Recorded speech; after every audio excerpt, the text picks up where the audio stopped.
I want to say welcome, everybody. My name is Dave Gordon. For those of you who don't know, I'm the Executive Director of the National Sportscasters and Sports Writers Association and Hall of Fame. Stop clapping. I want to welcome all of our winners, our first-time winners. We had 39 first-time winners this year. And we'd like to also welcome those who have won before and are back again. We always welcome you back to Salisbury. Thank you. To all of our local hosts, our guests who are here tonight, thank you for coming. And we celebrate our 53rd annual NSSA Awards Weekend. For those of you who don't know, haven't read up on the history, and that's probably the most frequent question I get, how did NSSA end up in Salisbury? And for those who don't know, Pete DiMizio owned an Italian restaurant here in the 1950s, which is amazing in itself. There was an Italian restaurant here in the 1950s. He started the North Carolina Sportscasters and Sports Writers Association. He was a boxing promoter, and to get sportscasters and sports writers to come cover his fights, he gave them free meals at his restaurant. Imagine that. We want to thank our sponsors this year, Frito-Lay, our hospitality sponsor. We would like to thank BB&T, Marquee Charters and Tours, Mike Breedlove and Kimberly over there, thank you very much. I know it was quite the logistical exercise getting everybody in from the airport today, so thank you. The National Athletic Trainers Association back there, they will sponsor our Sunday awards brunch and seminars tomorrow. They have been a long-time NSSA sponsor, so thank you to Ellen Satloff and her gang back there at table number, oh, there's no number on the table, I'm sorry. Thank you also to F&M Bank, to Catawba College, and to Chartwells, who will feed us on Monday, actually Sunday and Monday. We now invite you to please enjoy your dinner. I guess I was supposed to do this before, I'm sorry. While thinking up, last year, for those of you who were here, we did a Women in Sports Media Issues Forum with Katie Brown and Jenny Carlson, Mary Jo Perino, who's now on our national board. Where are you, Mary Jo? Back there. Welcome back. And with Leslie Visser, which was a lot of fun. So I was trying to think up a theme for this year, and one theme kept popping up every time I saw a coach popping off. So the relationship between we, the media, and they or them, the coaches, is our focus tonight. I want to introduce a guy who has worked with Jim Tressel and now gets to work with Urban Meyer. He is the play-by-play voice of the Ohio State Buckeyes, and this year is the third time he has won the Ohio Sportscaster of the Year Award. Please welcome for me Paul Keels. Paul, come on up.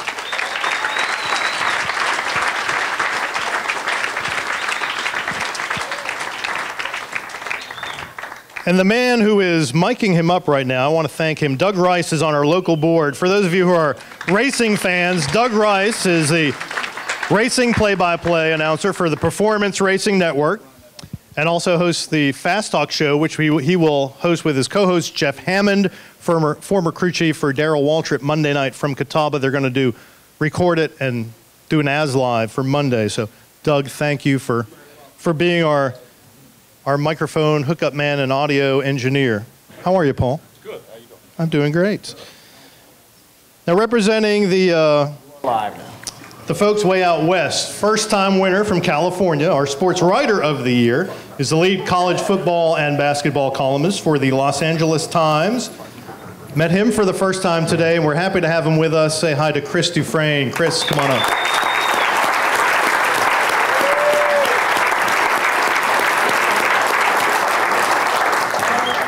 Welcome.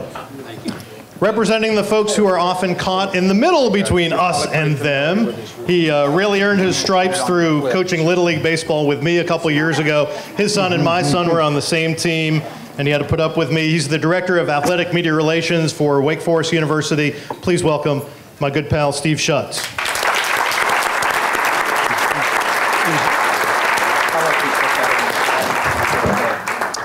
And when it came time to get someone from the other side, a coach for the panel, one of the first people who came to my mind is one of my favorite follows on Twitter. He is the former head basketball coach at, I'm not going to look at my notes, I'm going to see if I can remember it, Fordham, Columbia, Tufts, Rhode Island, Texas, Houston, George Washington. Did I get all seven? I didn't miss any, I don't think. Now I'll look at the notes. No, I didn't miss any. He's also been an analyst for ESPN and Westwood One, and I must point out he has a little history with Salisbury as a Rock Hill Indian. In 1968, one of the teams he played against was the Salisbury Senators, right here, in the Western Carolina League. Alas, despite hitting over 300 and making the All-Star team, he was called up to AA, and that was the end of his baseball career. 1 year in pro baseball, but baseball's loss was basketball's gain. Please welcome Coach Tom Penders.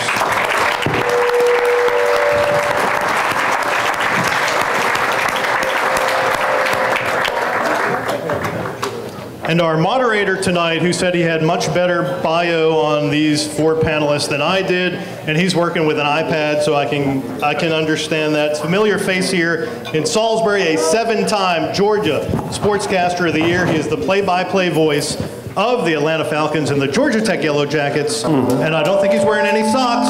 Wes Durham.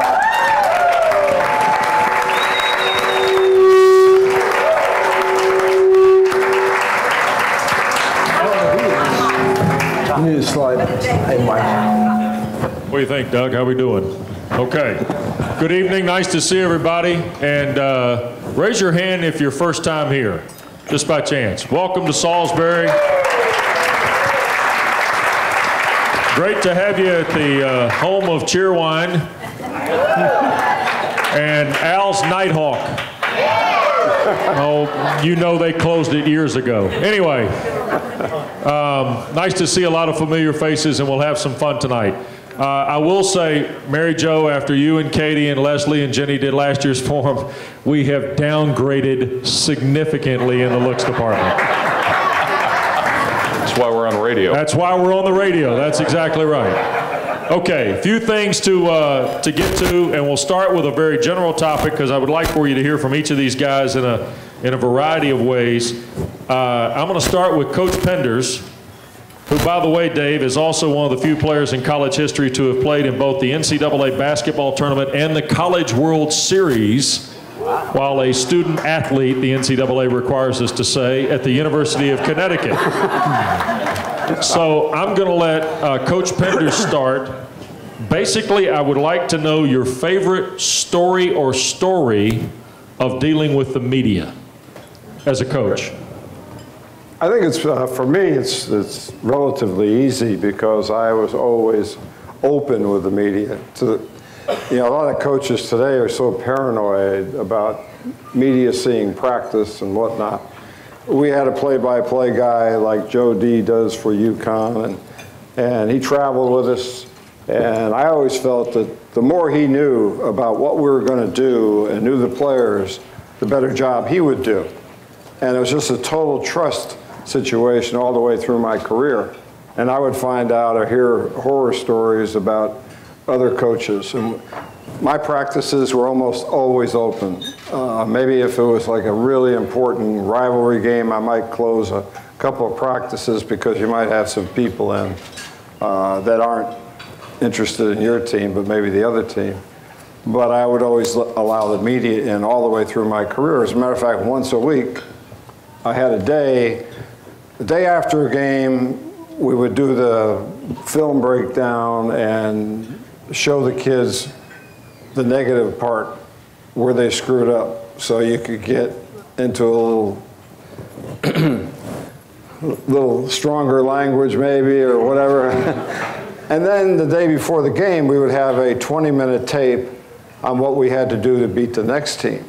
And I always invited our beat writer to be in there along with our radio guy. And some took advantage of it, some didn't. Why somebody wouldn't want to take advantage of it to learn about the other team and what we were going to do, I have no idea, but I was not one to limit the media in any way. But I will tell you this one story. When I moved to Rhode Island in 1986 to become their coach in October, like October 4th, and practice started on October 15th, I took over for Brendan Malone, who went on to become an NBA assistant. He was with the Orlando Magic this year. But Brendan was a high school coach in New York. I knew him. But the state of Rhode Island, it's like a county of most states. It's so small. And there's a large Italian, say, contingent there. And the athletic director, when I took the job, wrote a list out of guys that I shouldn't pay any attention to, and guys over here who really could help the program and were going to give big money, et cetera, et cetera. Well, it turned out that every guy he recommended was just a joke and couldn't help our program. Everybody he said couldn't ended up being great friends for life. We moved back to Rhode Island. They're all paisans, Joe, by the way. Great guys. But the media part comes in here. We played Providence College every year. It was the biggest game on our schedule. My first year at Rhode Island, I was only there 2 years, Providence beat us 96-92, and they went on to go to the Final Four that year with Rick Pitino and Billy Donovan, et cetera. The next year, we played Providence, and Pitino's assistant took over. A lot of the guys were still there, but we had a great team. We had our entire team back, and we had won 20 the year before. Probably should have been the NCAA.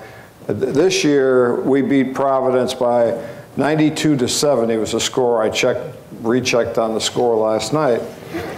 And the radio talk shows, you have one radio, 630 was the Providence station, and they had a guy who still does ESPN radio. Right now, I can't think of his name.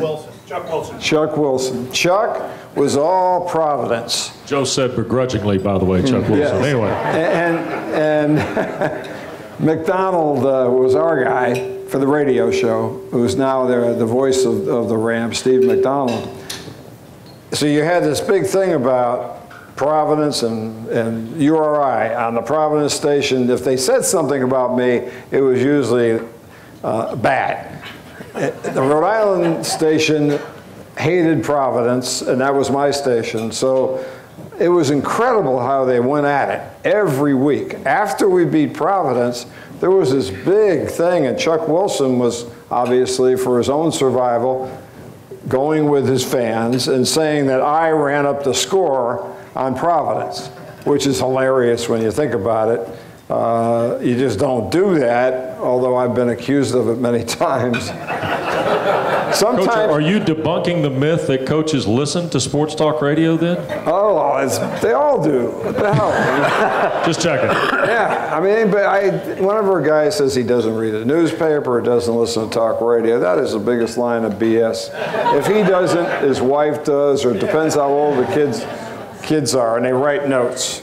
But Chuck Wilson was so bad and was on my ass for about 3 straight days, without me knowing it. Some of my friends paid him a luncheon visit under the guise of helping him with his program and sponsoring his program and making sure that nobody ruined the equipment or ruined him. But they had to, and I didn't know this until maybe 15 years later when Chuck Wilson wanted me on the air after one of my Texas teams was going to the tournament.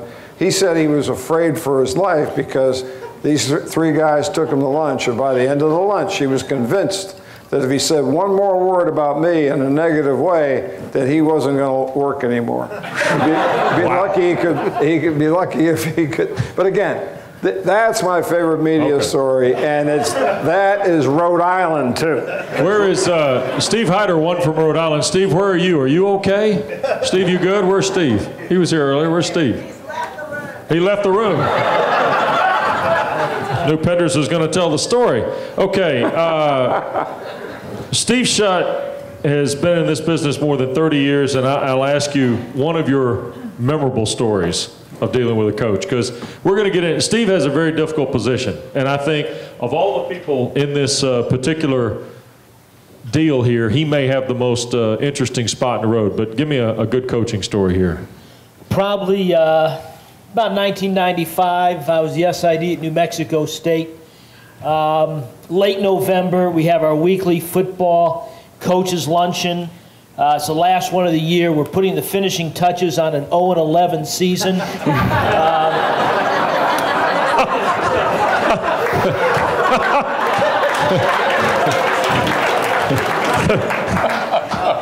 There wasn't, you know, as an SID, when you're 0-10 and you're trying not to be 0-11, you got to sell the sizzle and not the steak. And we focused less on what might happen Saturday, and we focused more on this date in Aggie history and things like that.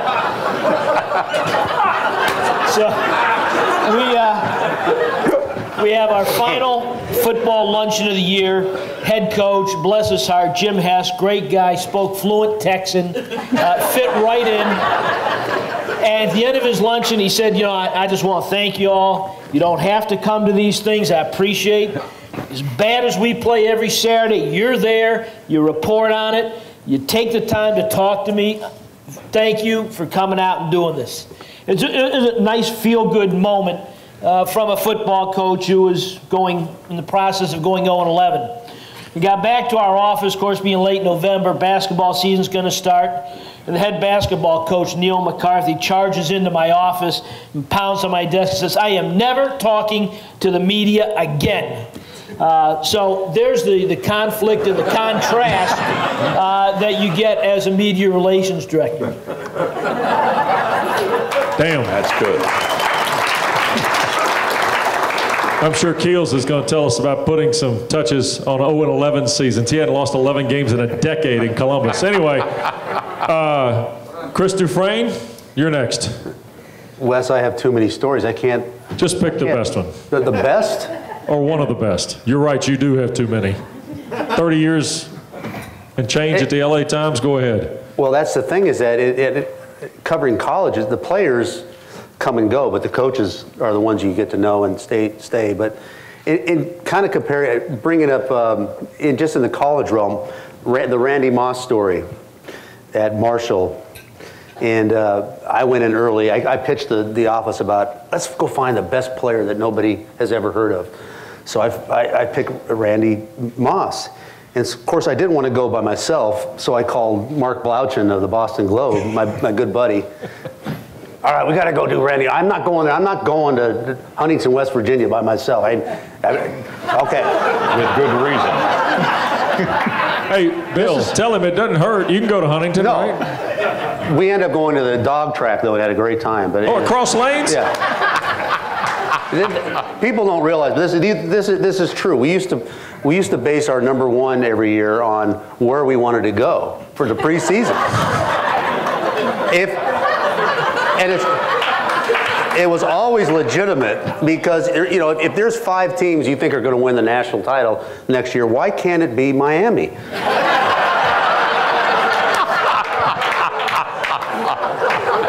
Can I say that 10 minutes in, Goran is already sorry he's done this? Okay. I hope this isn't going on tape back to my office, but I used to plan trip. Hey, let's go to, we haven't been to Austin in 3 years. Let's make Texas #1 next year. We made Texas #1. Thanks for coming. So anyway, we go to see Randy Moss, and first we see him in a scrimmage for the first time, and we're up in the press box, and we see this guy take a flanker screen about 5 yards, and he goes, like gone, and we're going, oh my goodness, this guy's unbelievable. He gets another pass. He touched the ball twice, 95 yards, and 90 yards.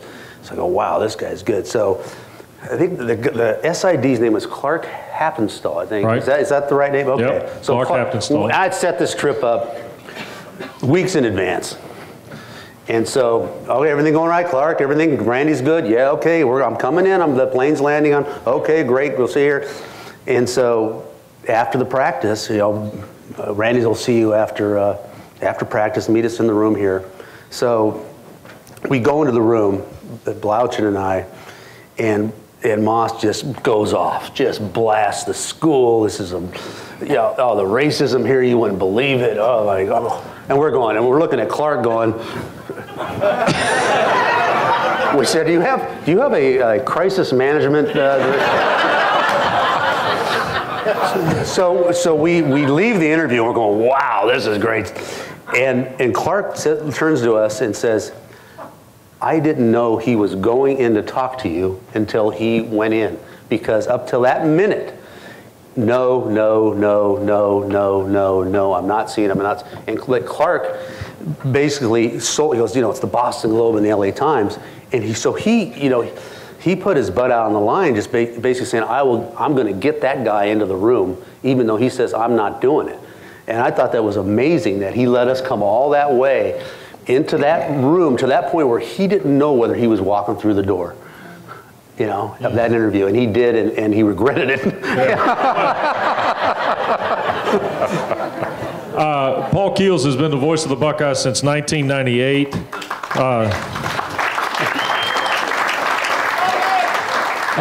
Is that like an Ohio State alumni party in Rowan County or something tonight? It is for Matt LePay's wife, but that'll be a post-game story out here in the lobby. Prior to that, Paul did the University of Cincinnati, which means he's qualified to discuss the following coaching subjects: Bob Huggins, Jim Tressel, and Jim Tressel. He's not only the voice of the Buckeyes, a native Ohioan, went to school at Xavier and attended Moeller High School, where Matt LePay, you'll be glad to know I found out he was a member of the Glee Club and part of the homecoming committee. I say all of this because this is one of my dearest friends in this business. Mr. Keels, your favorite story about coaching, I think you may have one. Well, since we're going below the belt, during the 9 years, how about it for the Big Ten? Matt LePay from Wisconsin and Dave Ennett from Northwestern. Hell First yeah. time here. You people better clap for the Big Ten. Carolina might be in that league next year. You never know.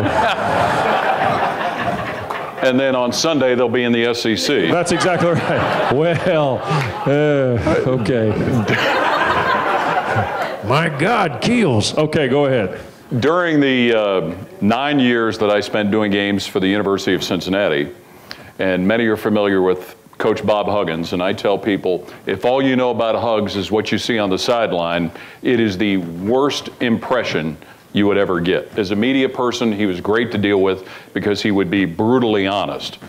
Well, in the early 1990s, Cincinnati went to Honolulu to play in the Rainbow Classic. And there was a particular player that Coach Huggins had on this team. This guy who was built like a Greek god, muscles coming out of his earlobes. His athletic ability was mediocre, his basketball ability was mediocre.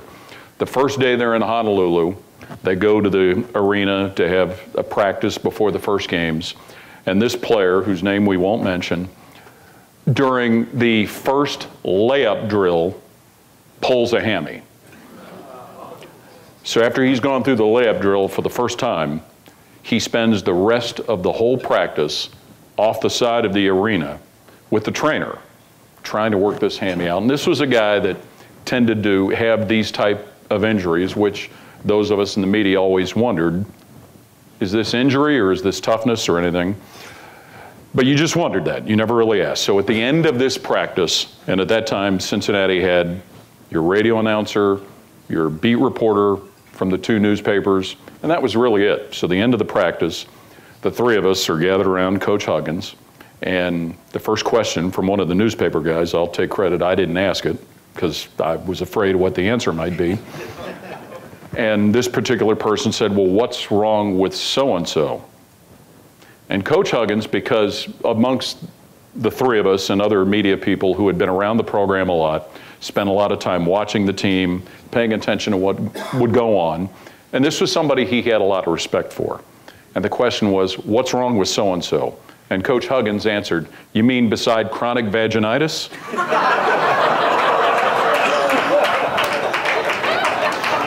Apparently we've reached 9 o'clock.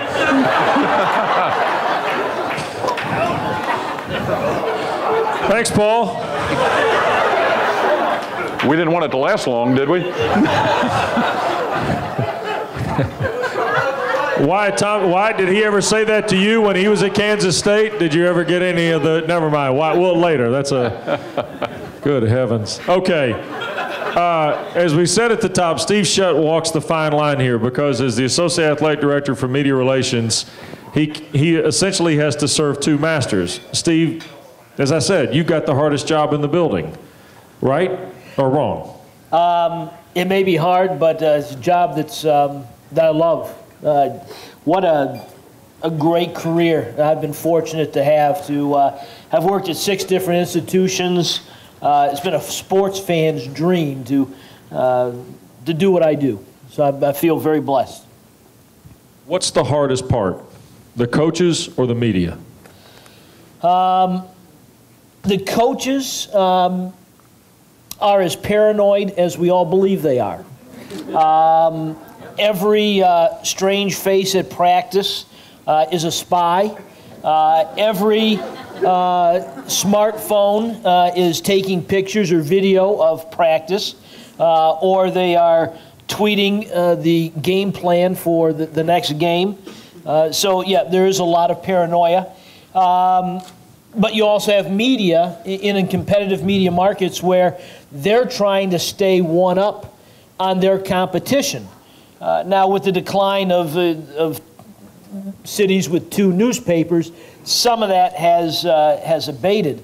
But still, in North Carolina, where the interests of the different universities are covered in Charlotte, Raleigh, Durham, Winston-Salem, Burlington, Greensboro, there is still competition, and each of those media members is concerned about beating their competition for the next story.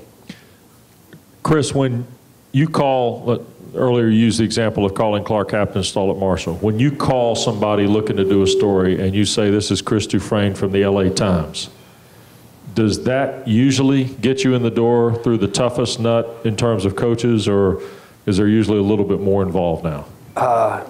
It doesn't mean as much as it used to, but I think it still helps.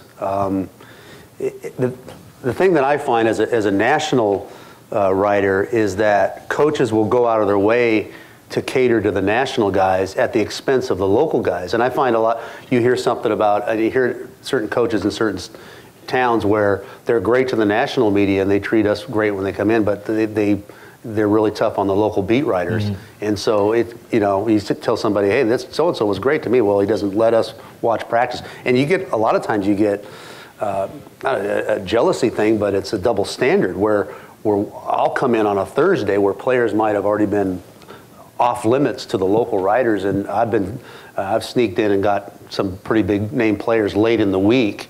And it probably doesn't go over well with the local guys, when they find out about it. And I can understand it, but my job is to do my job, and I'm gonna, if they say yes, I'm gonna do it. All right, let's follow up with Coach Penders. When you were coaching, the national guy more important than the local guy? Is it hard to keep the balance between the national guys and the local guys, or is it kind of an understood pecking order? That's a great question. Early on, no way, because I was trying to break into the Texas market and draw attention to Texas basketball. Texas had been to one NCAA tournament the previous 15 years. We didn't have a place to practice. And if they could find us, the media could find us, the practices were open. I remember UConn came down, my alma mater, my dear alma mater, and we had to practice in this intramural gym where we had one court, there were 3 courts, and the students, general student body, had the other 2.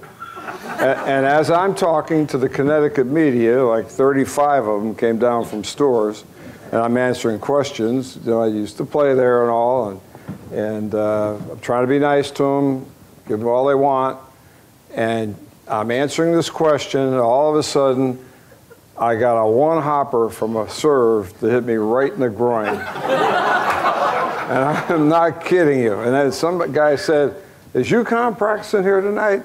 I said, yeah, they're stuck because there's a lawyer swearing in over at the Irwin Center where we were playing.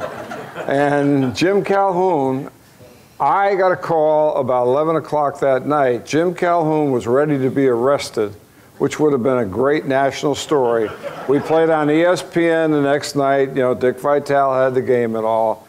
But that was one of the things that I had to deal with. But you know what? If a local guy, let's say a local columnist who never came to a practice, never interviewed my players, wrote something that was a little negative, I could give, you know, once he did that, he's done. I don't trust him. And I will let Chris come in and interview. I'll let all the guys that I know, and I grew up as a coach in Boston, Will McDonough and Peter Gammons and all those for 3 years, then New York, where the media made a lot more money than the coaches. And like Lou Carnesecca probably made $40,000 on his high year, and I was making $4,000 more at Fordham, even though I couldn't beat him to save my ass. But we didn't care about money. But I had an opportunity, and I looked at that wall out there today, and more than half are writers that wrote a story or a column from the New York, New Jersey, New England media. Some of them. Texas, I'm still looking for a Texas sports reporter up there. And because, for one thing, you know, in my opinion, they hate each other. They hate each other's schools. If you were in the Southwest Conference and you went to SMU, you blame all the other schools for putting you on the death penalty. And some people ask me, why didn't Guy V. Lewis get in the Hall of Fame? He integrated the Southwest Conference, the University of Houston, Elvin Hayes and Don Chaney, and brought Houston to 5 Final Fours. He can't get a vote for a Hall of Fame. It's because the Texas writers, they hate each other. So I was always, come on in. But let me tell you, if you don't trust the writer, if a writer breaks your trust, I can understand a columnist coming in and interviewing me or watching practice, coming in, interviewing me, and then he comes up and he can say, it's my opinion about Penders, but here's what some others say. That's fine. And he can show up the next day. There was one reporter in Texas, Randy Galloway, and Randy's from Dallas, but he followed us around. And Randy would take a shot at you, and then the next day he'd show up in flip-flops, you know, cut off jeans and a t-shirt, and almost looking at you like, how'd you like that, Penders? So, to me, it's a very personal thing, and if you are covering a team, if you're, and by the way, you have a hell of a tough job too, with Urban Meyer coming in there and all that stuff. Don't take all the material, Coach. We still got to cover Say hello to Gordon Gee for me, will you? I'll do that. You got it. Paul, let's talk about access. I think it's safe to say that those of us that do the games on the radio may get different access than the writers. Tell us what it's like at a program like Ohio State when it comes to access, because I think Steve will confirm this. Every place in general might be the same, but the specifics can be pretty different sometimes. What's it like in Columbus? The experience that I've had is it depends on the coach. And the one thing you hope for is consistency. And Coach Penders was talking about people coming to practice, and in the roles that a lot of us have, if you have the opportunity to go to practice, you do. At Ohio State, that's not always an issue. Jim Tressel closed practice. He would let former players go so our analyst, Jim Lachey, could go. But he was consistent about it. Access to players was very limited. There were a lot of times where Coach Tressel would bring the punter, the kicker, the walk-ons that had just been put on scholarship, or after a loss, maybe nobody. After things had gone well, he'd bring Troy Smith or Ted Ginn.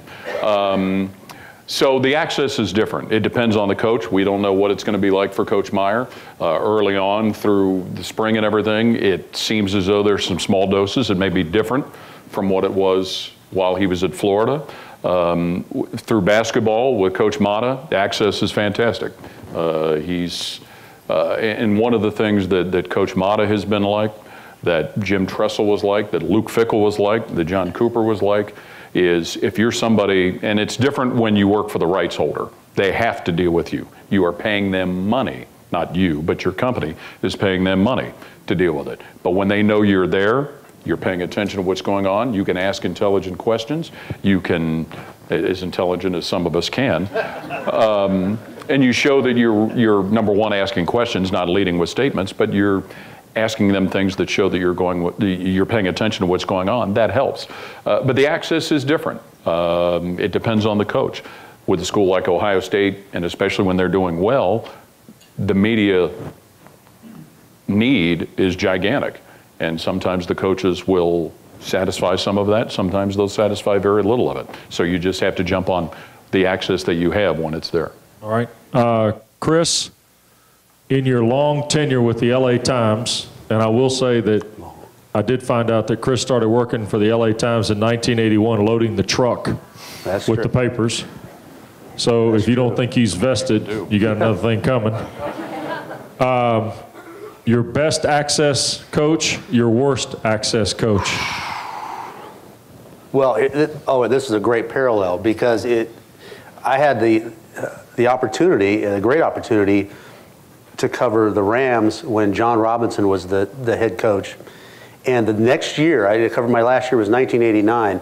In 1990, I got switched to the Raiders. This is like, you talk going from the brights, to black and white or color into black and white. But it's interesting because John Robinson, he was so good with his philosophy was he's going to control the agenda.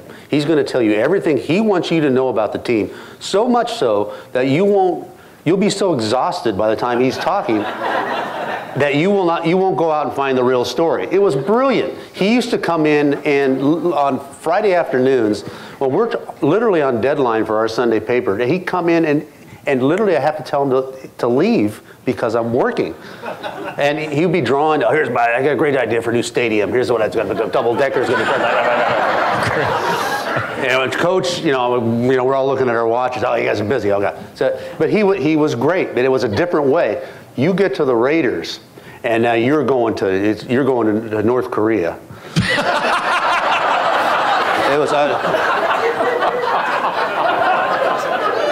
It was unbelievable. And Art Shell was the coach at the time, and he was a really nice guy. But everyone knows Al Davis was the coach of the Raiders. And Al was so paranoid. First, as a side story, I was the one at the first Gulf War. I was out at El Segundo at practice when the first war broke out, and Al was on the practice field, and I was the one that told Al that the war had broken out in Iraq. And Al, as you know, he loved the vertical passing game. Right, Daryl LaMonica, his whole thing was, you got to stretch the field. So I go out and tell Al, Al, we started bombing Iraq, and Al was looking at me and goes, we got to bomb the bleep out of them. Basically, to me, it's go deep. It was shock and awe before the term came. But the philosophy was so closed. The Denver Bronco, I'll never forget, the Denver Bronco writers came in to do some preview work before the game. And Al found out about it, and this was my first year, and I just couldn't believe this. And Al had his little PR guys, Al Locasal, the legendary Al Locasal. Had no teeth, and he used to always come and point his finger when he wanted you to come out. Mr. Davis wants to see you. But the Denver Bronco writers were there, and they found out about it, and Al Locasal came into the press room and says, Mr. Davis wants you off the property to the beat writers. And they were kind of laughed. He goes, no, Mr. Davis wants you to get the bleep off the property. He kicked the guys out of the facility. But that was the mentality. Everyone was a spy. Everyone was out to get him. But there was two different philosophies from John Robinson and Al Davis of how to handle access, and both were successful coaches, but you can argue about whether which one was the better way to do it. To give you the paranoia analogy, I once was affiliated briefly with a football coach who had a student manager with binoculars on the practice field, and when a plane would fly anywhere in the neighborhood of the practice field, the student manager was required to look through the binoculars, copy down the wing numbers, and call the airport to find out who the plane was registered to. That coach's last game, he lost to Tennessee 65-0. He's now on the Big Ten Network. Anyway.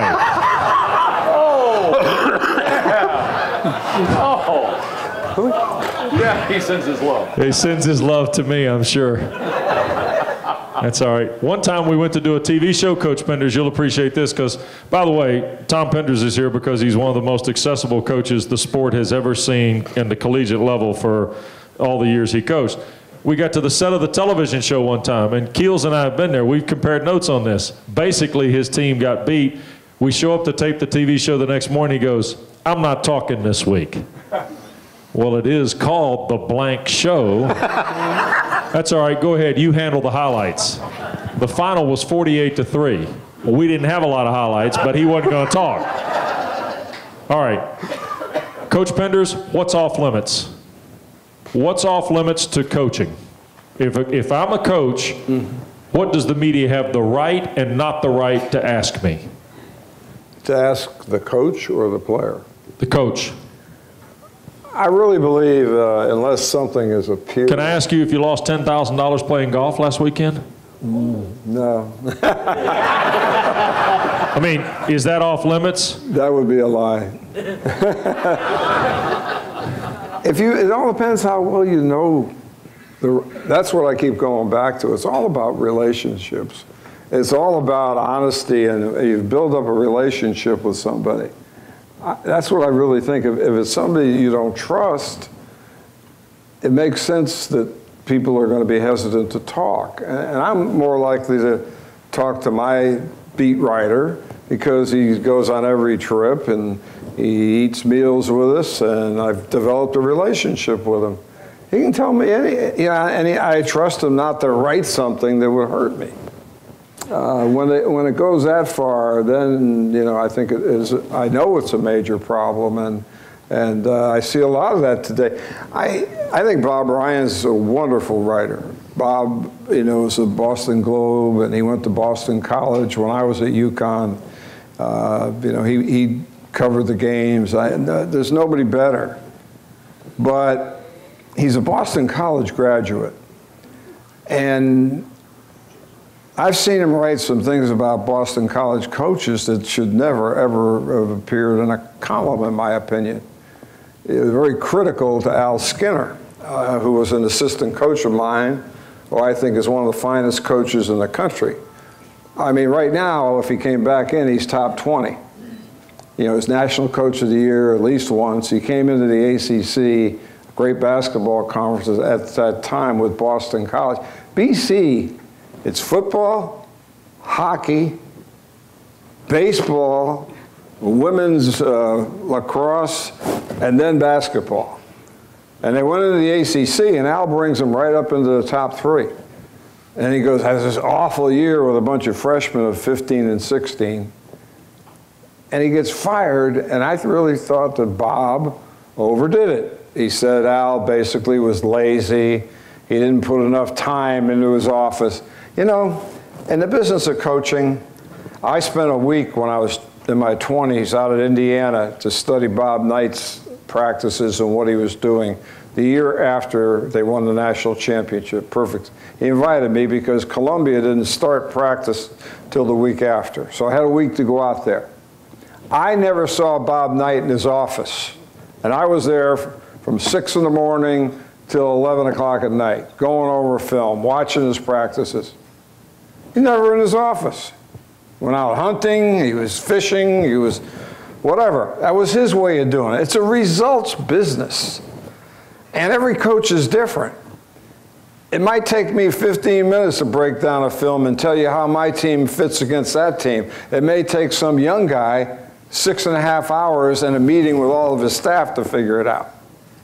Well, that guy should be coaching in high school, in my opinion, but maybe he'll get there. Because that's what it's about. In the game of basketball, when the game is on, if you have to turn around, you see these guys having their meeting with their assistant coaches during the timeout. They're like, I wonder, what the hell are they talking about? How are the kids? What are you going to do this summer? This, and that. You're going to ask your assistants what the hell to do? It's your job. You're making 10 times what they're making. And so I know I've gone off a little on it. Before you close out, my sophomore year at UConn, we were 23-2 in the regular season. Our best player was injured for our 2 losses. We should have been 25-0, one of the few undefeated teams. The next year, which is my junior year, this is our media guide. So you people have seen media guides. We just moved, and my wife found us in a carton somewhere. But it's incredible how this has changed. One of the toughest jobs, in my opinion, today is being the media. I don't care what the title is, but to be a sports information director, which is what they'll always be to me. I always respected them, had all kinds of different people, but it's so tough now. You got everybody wanting a piece of you. And you can't do enough, Wes, and this group can't do enough, in my opinion, to recognize the sports information people. Good point, Coach. Thank you. Well said. With all the varying forms of journalism these days, Steve, from your chair, what do you find? Are there still very strong ethics in the medium of journalism, or are we too busy packaging it to try and get the sources say 4 schools from the Big 12 are going to the Pac-10? Things like that. Are we too reliant on sources said? From your chair as a media relations guy, where are we on that line? I see a division in the media between professional media and non-professional media. With the advent of the internet and easy access to websites, anybody with a keypad and a IP address thinks that they can write about sports. When folks come to us who represent a website and they want to cover one of our events, I ask them, do you have an editorial function? Is there somebody else at your website? If you're flying solo, then no, I'm really not interested. But if you have an organization where there is an editor who's going to stop you from writing that sentence that says, the Seahawks lost today because this referee was cheating and that referee must have had an argument with their spouse because they were horrible. If you've got something in place to prevent that from happening, then I consider you to be professional media. There is that competitive edge, which kind of dates back to old-time journalism, where people want to be first. I think that, going back to when I started in this business back in 1980, there is more reliance on unnamed sources, though that does differ from media organization to media organization. We have the newspaper in Winston-Salem prohibits the use of unnamed sources. Other media outlets thrive on them. So there is still that competition, and I respect those journalists who are true professionals. I'll try and encourage the non-professionals to raise their game to a professional level. And sometimes that happens and sometimes it does not. Chris, you want to follow up with some of that? Yeah, I mean, it's really changed, and I think there's a big difference. I was sort of guided by the production of the newspaper, and just to think about all that has to go into making the paper happen, and the time and the reporting and the editing and the printing. And when it hits the driveway in the morning, that's forever. And I think that's what's been lost, is that I see too many guys today that are wrong about a story, and it it doesn't even bother him. It's like, oh, well, I'll get tomorrow's. I guess, well, you know, I was right when I wrote it, but now it's 10 minutes later, and now it was something that I couldn't have fathomed writing something that hit my driveway and it was wrong forever. And I think that was always the safety net in the back of my mind about whether I was going to write something. And you're right about, you know, some papers, like our paper, we have a higher standard of what's a story and what's not a story. And we can't use unnamed sources unless it's very important. We can't just be in a frivolous way. And so but that puts you at a competitive disadvantage too, because if somebody writes 10 stories and 7 of them are right and 3 of them are wrong, to me that's terrible. But that guy will say, I got 7, you got, you know, and you didn't get any. So it's a whole way of measuring what journalism is now that is completely different than what I knew. You may have heard that in the last calendar year they had a thing or two go on in Columbus. So I'm going to let Mr. Keels here tell you about when you're even the voice, how you still have to walk. We talked about this in the fall. You still got to walk the line, don't you? You got to find that line. You talk about when the basketball team went to the Final Four? No. It's a wonder the coach didn't fire me. That's kind of what I was.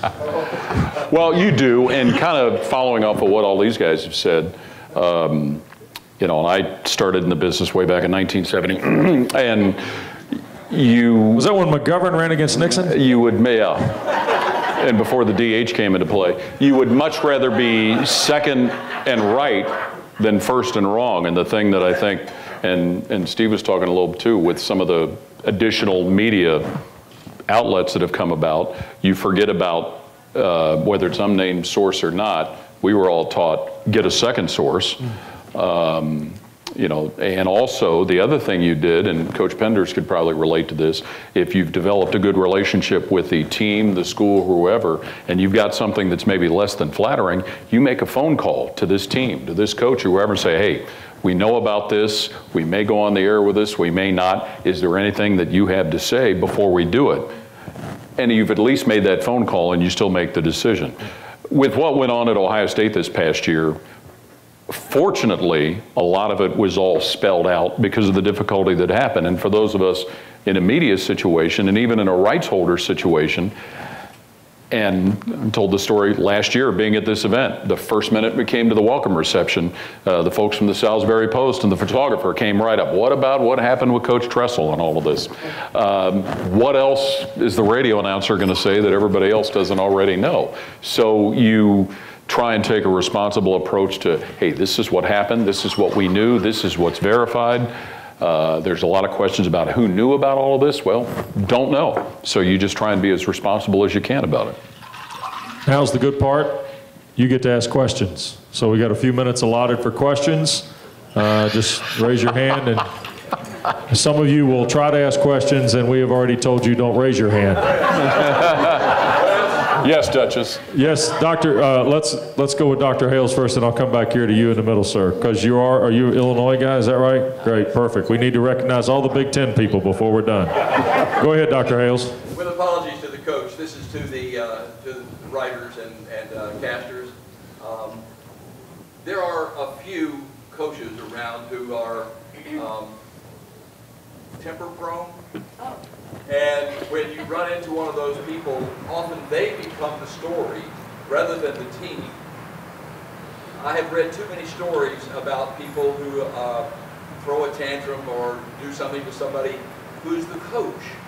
And the coach is not the story, but yet we hear that story and we sometimes miss what's going on with the players and with the team. How do you guys handle that? So when a coach loses his cool. Or rides a motorcycle. But anyway. Come on, I did the Falcons in 07. You didn't think I was going to let the night go, did you? I had to work with the guy. Sorry. Jeff Schultz, ladies and gentlemen. Thank you, Jeff. I knew you'd enjoy that. Who wants to take that one? Doof, you ever had a coach lose his mind? Once? Yeah, and I think it hurts a coach over time when they're not cooperative and they become the show, so to speak. It just I think it hurts you in the end if you're open and with the media. I'm not going to say you're going to get a break on the way down, but these are human relationships. And I remember what happened to Charlie Weiss at Notre Dame. And Charlie was a tough guy, and he was kind of a, arrogant and very self-confident. And if you win, I think you can do anything. It doesn't matter if you win at Notre Dame. It doesn't matter. But if you lose, you start losing, and you have a temper, and you're not good with the media. There's no parachute. When things go bad, they go bad fast, and I think that happened with Charlie at Notre Dame. It happens a lot of places, but I think a coach that knows how to handle himself professionally and with the media it's going to make it easier in the long run. All right, question in the middle. Yes, sir. This is for Coach Penders. How did you help your star players deal with the media? Over the years, I probably changed, but I just prepared him that I knew he was going to be asked a lot of questions. And every player who played for me, we always had somebody. Jim Nance, very good friend of mine, and when I was coaching in the Northeast, I met Jim in the mid-'80s when I was coaching at Fordham. He would come up and spend a day, and then we had other media people that I knew of to come in and work, and particularly with a player who may struggle or is shy or maybe doesn't have the kind of command of the English language that you'd like. And that happens, and even with some of the nicer kids, and it sometimes takes 3 or 4 years before somebody's ready to take a job interview. A lot of freshmen and sophomores aren't. But one thing I tried to do is make sure the kids were prepared. And I would tell them myself, my sports information director was with every kid when they were being taught, and that we'd have them videotaped, have the whole thing videotaped, and then critique it, and then do another one. It was a constant thing that we worked on, and particularly on the road when we might have an extra half hour. It was preparation so they could not step on their you-know-whats and be able to handle every situation. It's part of education, and it's part of the deal. A lot of coaches talk it, and a lot of schools try to walk it, and yet they either hide from the media, which I don't understand at all. How are you helping that person, later on in life when he goes out there? And that's how I was treated as a collegiate player. I was taught how to deal with the media. And I think it's every coach's responsibility to make sure that the players can handle questions. Like never talk down a teammate or an opponent. Never say anything but praise opposing coaches. And enjoy the interview. And those kind of things. That's how I prepared them. Let me go. Oh, yes, ma'am. Here.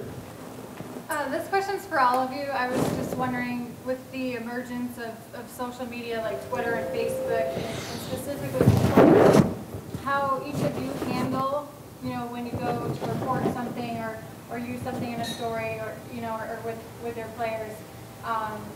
What you think is crossing the line or usable, and how you make that determination. So in other words, if it's on Facebook or Twitter, is it valid? Do you think is it something you can use to report, or especially with college athletes where they're they're not professionals and they're younger? Okay. Do you have to? Is there a certain level that you have to consider? Steve, what have you said to your student athletes about social media?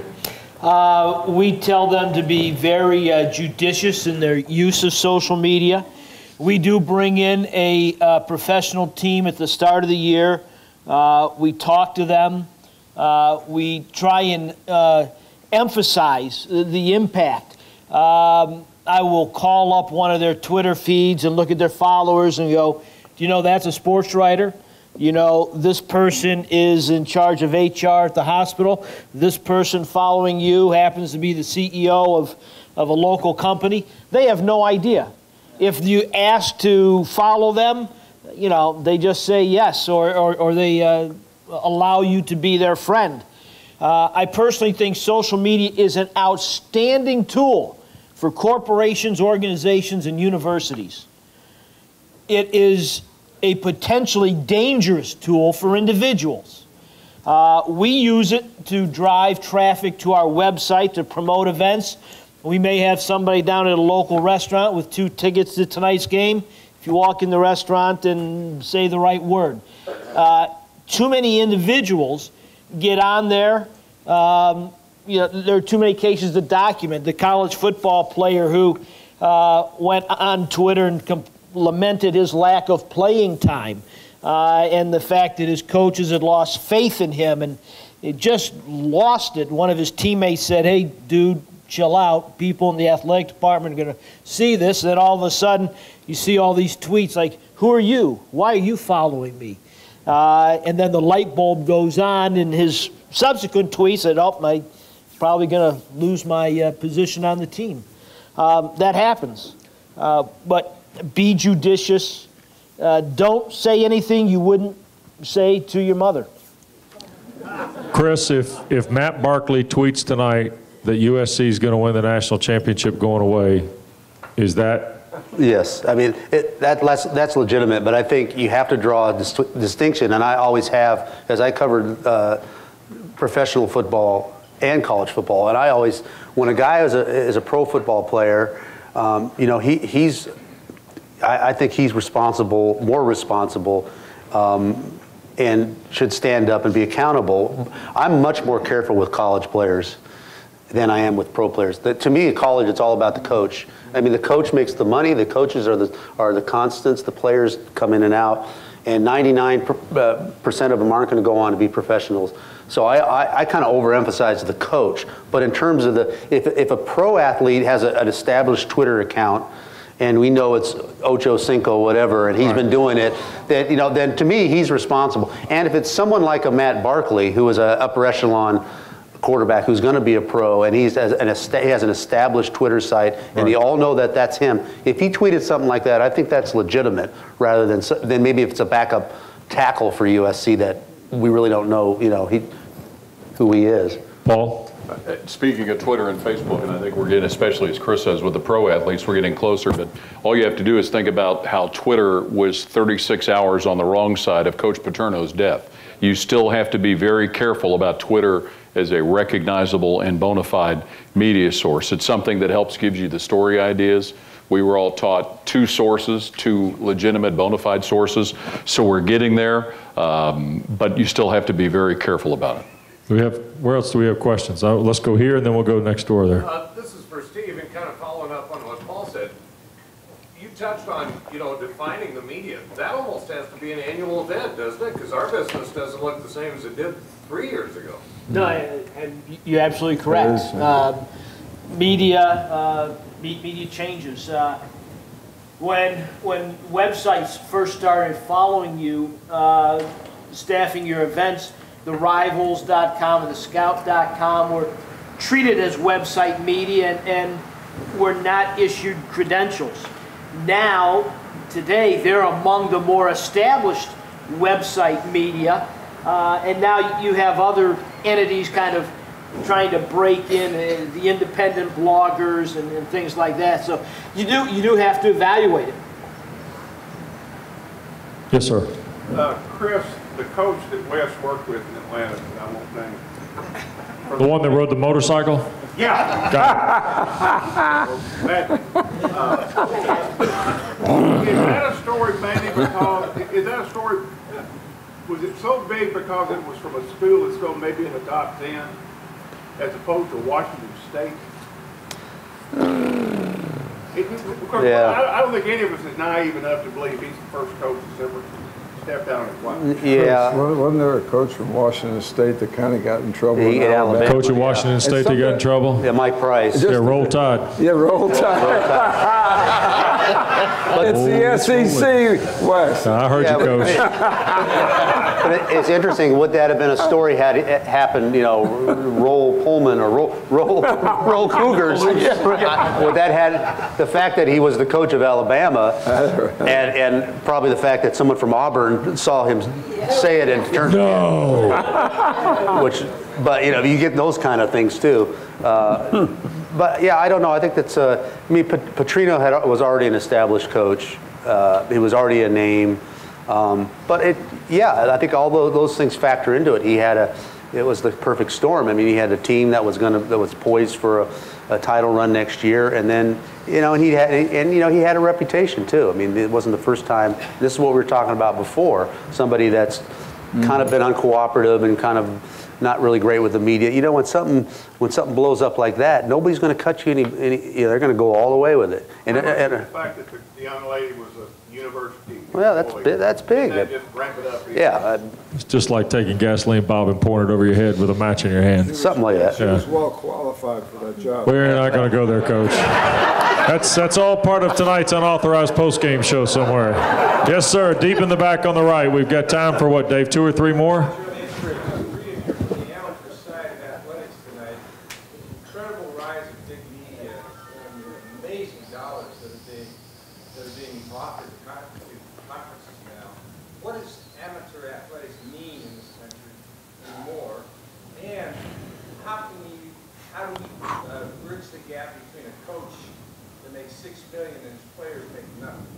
Okay. First of all, I'm going to this is the appropriate time for Coach Penders to tell you about his book because he can answer some of these questions. Tom has written, in my opinion, one of the must-reads of the relationship of what college athletics is. Coach, you just want to take the short story there? Yeah, I'll keep it short. It's called Dead Coach Walking, and you have to read it to understand why it's called that. But a great portion of my book is dedicated to just that. What's happening to it. I got into it in 1971, 72 as a young 25-year-old head coach at Tufts University. 3 years later, I was at Columbia University, and then Fordham, then Rhode Island, whatever. I was a young guy who never got into it for money. My high school buddies who went on to become high school coaches made twice what I made for the first 17 years of my life. And then when Texas absolutely recruited me, kidnapped me from Rhode Island after being in the Sweet 16, I mean that. I had never set foot in the state of Texas. I never saw their basketball team play on television. And at the Final Four in Kansas City that year, that was when Danny Manning and the juniors won the NCAA, I believe. Yeah. Texas offered me, I mean, to me, it was incredible. I was making $50,000 at Rhode Island, and they offered me $500,000. And my wife and I were discussing the job before the money thing came, and she said, "Did you find out anything about what the pay is?" I said, "No, I didn't." So I was able to call the athletic director. He came down to the room, and he wrote out on a piece of paper, $500,000 base salary. And I had to do everything I could not to faint and act calm about it, but that's where it started. It's the athletic directors, really. Coaches didn't come out and demand that kind of money. ADs started throwing it around. Athletic directors, I think, should be held to a higher standard, just as high as the coaches. A lot of them are making big money, and they're getting bonuses based on how well their teams do and all that, which is crazy to me, but that's the way it is. And I really believe that young, I'll call it student athletes, let's say they're football players, they're whatever sport, if they are good enough to be drafted or given a pro contract in let's say tennis, I don't think they draft players in that, but football, basketball, baseball, they should be allowed to have an agent. They should be allowed to have a lawyer agent to help them. After all, they're going to be making big decisions. Instead, they have drug dealers, unsavory characters. I mean, an amazing amount of the people that are involved with advising these kids are former drug dealers. There's every type of pedophile that you can imagine. And parents let their 14 and 15-year-old kids go off and spend 3 weeks with these people and go to Las Vegas and go to Orlando. And I wrote about it in the book. And not that all of them are that way, but the AAU is ruining college basketball, and the coaches who get in bed with these people are just risking their profession every day.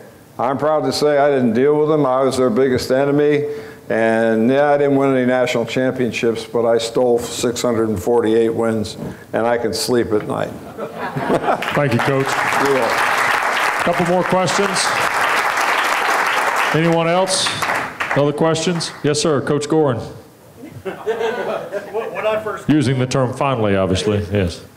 Tom, when I first called you to ask you to do this, and we spent about an hour on the phone, and you said one way the media can help. Yeah. And you kind of touched on it. Would you kind of expound on how the media can help? Oh, just you know, follow and write about it. Just watch it closely. And, you know, I don't think anybody should go into any story with a totally preconceived notion and then shape their story. Because there are some good people out there doing a good job. And I know a number of them. I cited them in the book. I couldn't mention all of them, and I wasn't interested in having a bunch of lawsuits either from some of the others, because they are hooked up with, some of them are hooked up with some of the biggest agents. And I would say at least 50% of the top 50 basketball players that are seniors in high school already have an agent. They've already accepted money, they've already signed some deal, and then the shoe companies are behind it as well. So why don't we allow it instead of criminalizing 15-year-olds?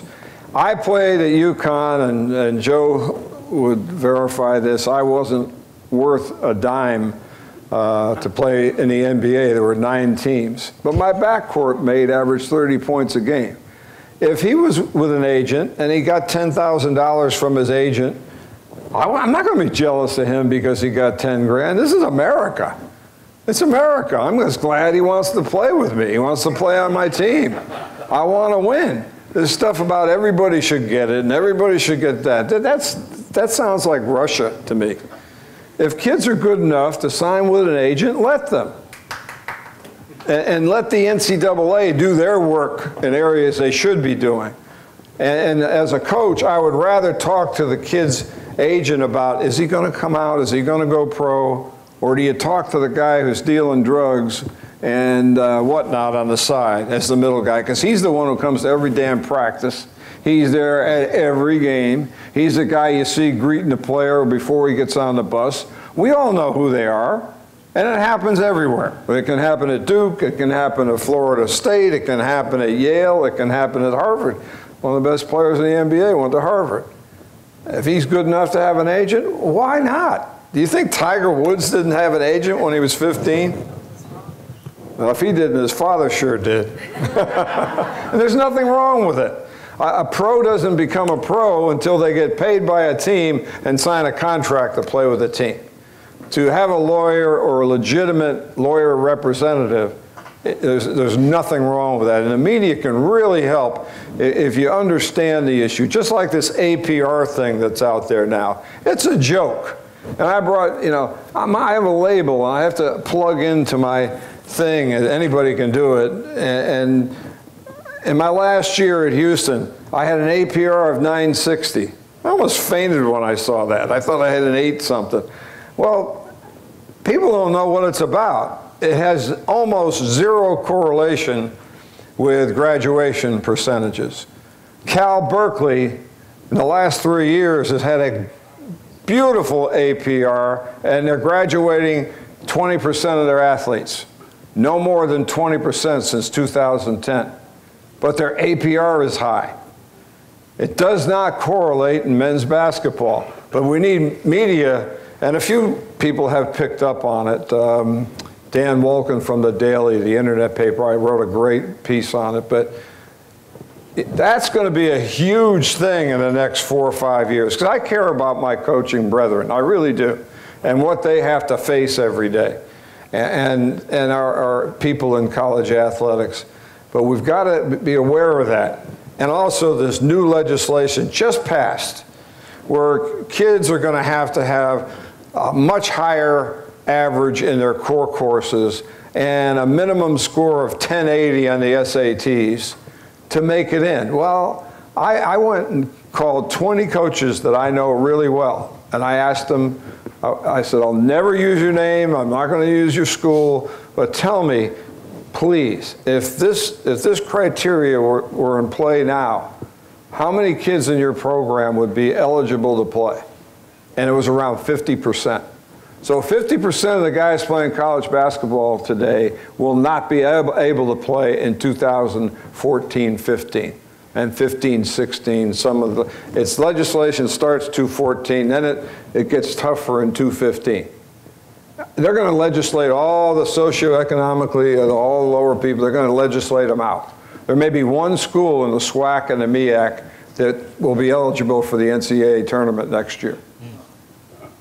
It's not the smartest thing that they're doing. I'm all for academics, and what is wrong with a graduation rate? You can find it out for any school, and you can find it out. Give the school 6 years.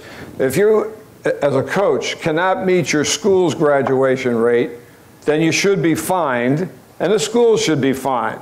Don't penalize the kids that are going to play next year. Penalize the school, and penalize yourself. All that means to me is you haven't spent enough money on academic support. You haven't paid for enough tutors. You haven't helped your basketball players enough for whatever sport you're talking about. Those should be topics now, not in 2014-15. So anyway, good stuff. I just want to thank Dave for inviting me, and it's a pleasure meeting all these people here. And believe me, I am just as impressed seeing those pictures and names of some writers that I grew up listening to, like Mel Allen, Red Barber, all those great people that are in this organization. Thank you, Coach. The book is Dead Coach Walking. You can download it or order it online. Any final questions? Okay, very quick. Board meeting tomorrow morning, is that right? And Bob Setzer, apparently because he brought breakfast to last year's board meeting and didn't bring it for everybody. This year, Bob, where did Bob go? Did he already leave? Bob, you bring all breakfast for the full board tomorrow by virtue of only taking care of yourself last year. Your fine is to provide all breakfast tomorrow. Excuse me? I don't care, as long as it's from Bojangles or Biscuitville. Thank you all. How about a round of applause for our panel? Mr. Gorin. Thank you very much to all our panelists, Tom, Steve, Chris, Paul, and Wes. Great job. I know it was very informative and entertaining, and I even learned something, so that's good. And in fact, I just copyrighted the title to my second book is I'd Rather Be Second and Right Than First and Wrong. Thank you, Paul.